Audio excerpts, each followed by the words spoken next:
চড়াম চড়াম হুঁশিয়ারি দেওয়ার পরেও ডাল গলল না হুমায়ুনের। পুলিশের কলার ধরে বুঝে নেওয়ার জন্য আগামী 14ই ফেব্রুয়ারি বহরমপুর এসপি অফিসে ঘেরাও কর্মসূচি নিয়েছিলেন। একদিন আগেই ওই কর্মসূচি হচ্ছে না বলে জানিয়ে দিলেন জনতা উন্নয়ন পার্টির চেয়ারম্যান হুমায়ুন কবির। পূর্বেও পুলিশের বিরুদ্ধে চরম হুঁশিয়ারি দেওয়ার পরেও তা বাস্তবে রূপ নিতে দেখা যায়নি হুমায়ুন কবিরকে। এবারও এসপি অফিস ঘেরাও করার কথা থাকলেও তা বাতিলের সিদ্ধান্ত নেন। প্রশ্ন হচ্ছে কি কারণে বাতিল হলো তা নিয়েও রয়েছে জল্পনা। তবে সমালোচনা করতে ছাড়েননি মুফতি নাজমুল হককে নিয়ে ফের হুঁশিয়ারি। তবে হুমায়ুনকে এবার ধন্যবাদ জানালেন মুফতি নাজমুল হক। প্রথমে শোনাবো হুমায়ুন কবিরের হুঁশিয়ারি, তারপরেই শুনুন নাজমুল হকের বক্তব্য। আপাতত সেটা স্থগিত করা হয়েছে। কাল বিকেলেই আমরা এবিপি সহ 24 ঘন্টা কয়েকটা চ্যানেলেই আমরা সন্ধ্যাবেলায় দিয়ে দিয়েছিলাম যে 14 তারিখটা আমরা আপাতত স্থগিত রেখেছি।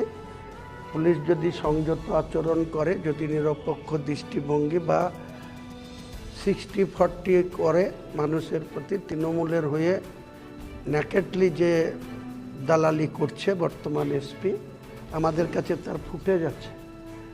বহরমপুরের এসপি অফিসে নাজমুল মুফতি ভগবান গোলাম, সে একটা জামায়াতুল্লাহিনের, সে একটা মাদ্রাসা স্কুলের শিক্ষক, আর এন্ট্রি গ্রুপ মানে সিদ্দিকুল্লাহ চৌধুরীর এন্ট্রি গ্রুপ জামায়াতুল্লাহিনের নেতা সে, আর রাজ্যের অল ইন্ডিয়া মাইনরিটি নেতা ওই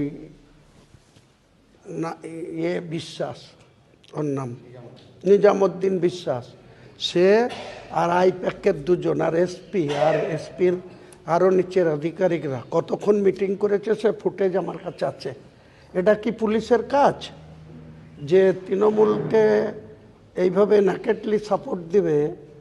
আর কোথাও বাবরি মসজিদের বিরোধিতা করার জন্য এসডিপিও বেলডাঙ্গা উত্তম গোড়ায় বাঁ দিকে বসে থাকবে, সে ডান দিকে বলবে ওই নাজমুল কতক্ষণ এই দাদাগিরি মুর্শিদাবাদে করে সেটাও আমরা দেখব। বিসমিল্লাহির রহমানির রহিম। দেখুন, এই বিষয়ে আমাদের মতন লোকের মতামত না দেওয়াই ভালো। তবুও যাক, অনেক দিন পরে সার্থক হলাম যে আমরা একতরফা বলে আসছিলাম, ওনার এবং ওনার লোকের গালও শুনছিলাম।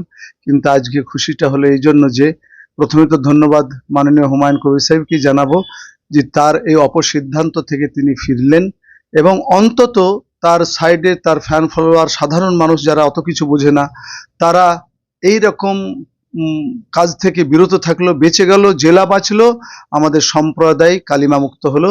এর জন্য মাননীয় হুমায়ুন কবির সাহেবকে ধন্যবাদ। এটা মনে করেন না যে আপনার জন্য বিরোধিতার জন্য বিরোধিতা করছি, ভালো কাজ করলে সুনামও করব, কিন্তু এটাও ঠিক আমরা জাতির কথা ভাবি তখন একটা খারাপ সিদ্ধান্ত হলে সেটাও তো বলবো, যতই আমাদেরকে অপকথা বলুন। এর জন্য ধন্যবাদ। যাক, আমাদের জেলাটা ভালো থাকলো। পরিবারের সঙ্গে ঈদ কাটাতে চান? বাড়ি আসা নিয়ে চিন্তিত? কোথায় পাবেন তাৎক্ষণিক ট্রেন ও ফ্লাইটের টিকিট? আমরা মুর্শিদাবাদের সবচেয়ে বিশ্বস্ত এবং নির্ভরযোগ্য ট্রাভেল এজেন্সি বাপি ট্রাভেলস। আমরা তাৎক্ষণিক ট্রেন এবং ফ্লাইট বুকিং এর সঠিক পরিষেবা এবং পরামর্শ দিয়ে থাকি।